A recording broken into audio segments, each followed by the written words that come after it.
ৰাজ্যৰ ব্যাকুম বন বিভাগৰ পুতৌ লগা এখন ছবি শেহতীয়াকৈ পুনৰ এবাৰ পোহৰলৈ আহিছে। বন বিভাগত বহুসংখ্যক দক্ষ বন বিষয়া আৰু বনকৰ্মী আছে যদিও বিভাগটোত নাই প্ৰয়োজনীয় আন্তঃগাঁথনি, যাৱতীয় সা সুবিধা। মানধাতা যুগৰ বন বিভাগৰ এখন ভঙা চিঙা জেচিপি বাহনে উদঙাইছে বন বিভাগৰ ফোপোলা স্বৰূপ। নগাঁৱৰ হালনা আঞ্চলিক বন বিভাগৰ অন্তৰ্গত উদমাৰী খণ্ড বন বিষয়া কাৰ্যালয়ৰ আওপুৰণি বাহনখনৰ তথৈব অৱস্থা। উদমাৰী খণ্ড বন কাৰ্যালয়ৰ বনকৰ্মীসকলে তাৰ মাজতেই জোৰাতাপলি মাৰি নিজৰ কৰ্তব্য পালন কৰি আছে। ভঙা চিঙা উৱলি যোৱা গাড়ীখনে বাৰুকৈ বিপাঙত পেলাইছে বনকৰ্মীসকলক। উল্লেখ্য যে উদমাৰী খণ্ড বন কাৰ্যালয়ৰ অন্তৰ্গত কেইবাখনো গাঁৱৰ ৰাইজক বন্য হস্তীয়ে উপদ্ৰৱে বাৰুকৈ ত্ৰাহি মধুসূদন সোধাই আহিছে আৰু তেনেস্থলত দিনে নিশাই ব্যস্ত থাকিবলগীয়া হয় বনকৰ্মীসকল।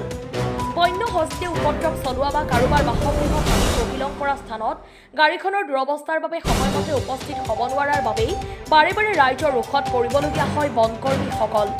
কিন্তু তাৰ পিছতো যেন ৰাজ্যৰ বন বিভাগৰ লগতে নগাঁও বন সংমণ্ডলৰ বন বিভাগৰ তৰফৰ পৰা কাৰ্যালয়টোৰ বনকৰ্মীসকলক উন্নত মানৰ গাড়ী এখন দিবৰ বাবে নাই কোনো ধৰণৰ গুৰুত্ব, যাৰ বাবে এতিয়া স্থানীয় ৰাইজৰ মাজত সৃষ্টি হৈছে প্ৰতিক্ৰিয়াৰ। ভিডিঅ' জাৰ্নেলিষ্ট মৃণালৰ সহযোগত নগাঁৱৰ পৰা বিভূতি বৰাৰ প্ৰতিবেদন বটদ্ৰা লাইভ।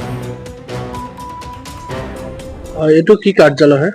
এইটো চালনা আঞ্চলিক বন বিষয়াৰ উদমাৰী চাববিধ হয়। দেখিবলৈ পাইছে ইয়াত এখন বাহন আছে, সেই বাহনখন যথেষ্ট বিকল হৈ আছে। কি কব, কিমান বছৰ হ'ল বাহন? মানে আমি এই ফৰেষ্ট বন কৰ্তৃপক্ষক এটাই অনুৰোধ জনাওঁ, আজি প্ৰায় 15-10 বছৰ ধৰি এইখন বাহন ইয়াতে আছে। বাহনখনৰ অৱস্থা আপোনালোকে নিশ্চয় চাইছে, একেবাৰে জুৰুলা অৱস্থা, মানে কি ক'ম আৰু, মানে ক'বলৈ ভাষাই নাই আৰু।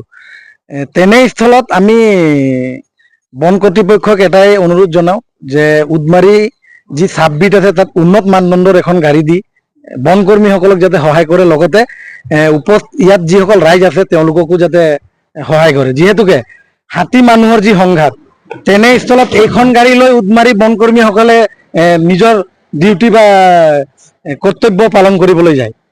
এনেস্থলত বহুবাৰ তেওঁলোকে লোকেল জনসাধাৰণৰ লগত বিতৰ্কতো সোমাই যাবলগীয়া হয়, যিহেতুকে তেওঁলোকে হাতী ঘৰ ভাঙি থকা অৱস্থাত মানুহে খবৰ দিয়ে যেতিয়া তেওঁলোকক যাবলৈ ওলায়। কোনোবা দিনাখনতো ষ্টাৰ্টে বন্ধ হৈ যায়, জাগাতে ষ্টাৰ্ট নোলোৱা হয়। ষ্টাৰ্ট হোৱাৰ পিছত তেওঁলোকে যাব লাগে, মানে আপোনালোক কি ক'ম মই, মানে তেওঁলোকে 10 মিনিটৰ বাটটো গৈ পায় আধা ঘণ্টাৰ পিছত। হাতীয়ে যেতিয়া ঘৰ ভাঙি চুৰমাৰ কৰি কিছুমান ক্ষেত্ৰততো মানুহ মাৰি পেলাইছে, তেনেস্থলত তেওঁলোকে গৈ পায়। তেনেস্থলত পাব্লিকো ধৰি লওক অফেণ্ডেড হৈ পেলাই তেওঁলোকৰ লগত কিছুমান সংঘাত সৃষ্টি হয় বা তেওঁলোকৰ লগত অলপ বিতৰ্ক হয়।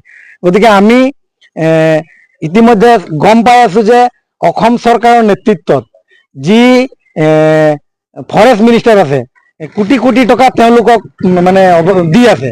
তেওঁলোকে এই টকাখিনি ক'ত লগাই আছে আমি নাজানো, বা সেইটো তেওঁলোকেহে জানিব। আমি নগাঁও DFO ছাৰকো এটা অনুৰোধ জনাইছো, চালনা আঞ্চলিক বনখণ্ড বিষয়াৰ ৰেঞ্জাৰ ছাৰকো অনুৰোধ জনাই আছো, ইয়াৰ পৰাই তেওঁলোকে যাতে এই বস্তুটো অলপ পৰ্যবেক্ষণ কৰি উদমাৰী যি চাববিধ আছে তাত যাতে এখন উন্নত মানদণ্ডৰ গাড়ী দিয়াৰ ব্যৱস্থা কৰে আৰু এই ৰাইজক উপকৃত কৰে। এইখন বাহনে এতিয়া মানে নিজৰ মৰণ ফাণ্ডত পৰিণত হৈছে নিজ বনকৰ্মীসকল। হয় হয়, এইটোতো একদম 100%। কোনদিনাখন গাড়ীখন ধৰি লওক ইঞ্জিনডোখৰ গুচি যাব, বডিটো পৰি থাকি যাব, কোনো এইটো মানে ৰিস্ক নাই। আপোনালোকে দেখা পাই আছে গাড়ীখনৰ অৱস্থাই নাই। তেনেস্থলতো বনকৰ্মীসকল নিজৰ ডিউটি বা কৰ্তব্য পালন কৰি আছে। তেওঁলোকৰ নিজৰ জীৱনৰে মানে একচুৱেলি ক'ব গ'লে কোনো চিকিউৰিটি নাই। তাৰ পিছতো তেওঁলোকে ধৰি লওক এনে হাতী মানুহৰ যি সংঘাত জনসাধাৰণৰ মাজত তেওঁলোকে ডিউটি কৰিবলৈ গৈ আছে।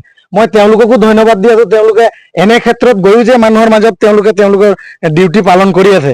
গতিকে মই এই কাৰ্যখিনি নহওক, তেওঁলোকৰ যাতে কোনো ধৰণৰ এক্সিডেণ্ট নহওক, তাৰ আগতে যাতে বন খণ্ডৰ যি ওপৰ মহল আছে বা তেওঁলোকৰ যি অফিচাৰসকল আছে, তেওঁলোকে যাতে এই বস্তুটো চালি জাৰি চাই তেওঁলোকক এখন উন্নত যাতে গাড়ী দিয়ে তাৰ বাবে অনুৰোধ জনাইছো।